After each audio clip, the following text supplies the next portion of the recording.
Okay, something new's been added. Watch that step. I set up receiver failsafe.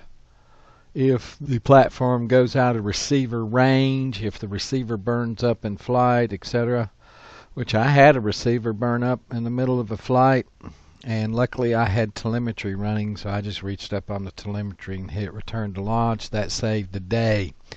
But what this does is if it goes out of range, if the receiver fails for any reason, it returns to launch. And here's the way we test it.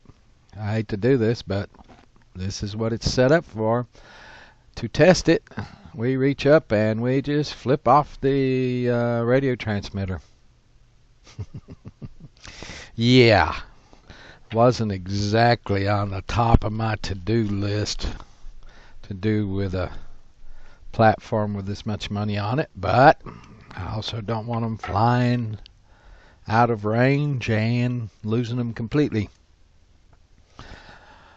Seeing the transmitter was off, I'd have to turn it back on. I'd have to toggle the mode. I just let it go ahead and land here. It's about 10 feet away from where it took off. And there you go.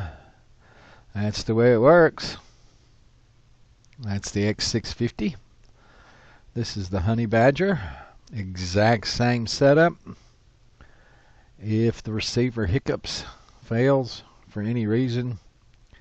Now this previously has been done with RSSI signal, but now we have a different way to do it. So let's go ahead and test the Honey Badger. Flip off the transmitter on the RC. Hey Charles.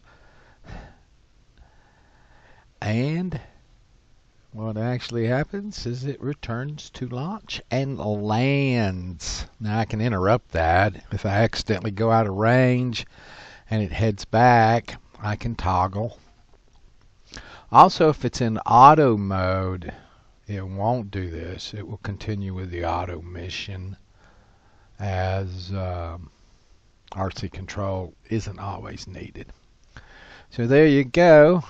I have the flame wheel set up, but I've still got some other testing to do on the flame wheel before I test it for this. Have a good one.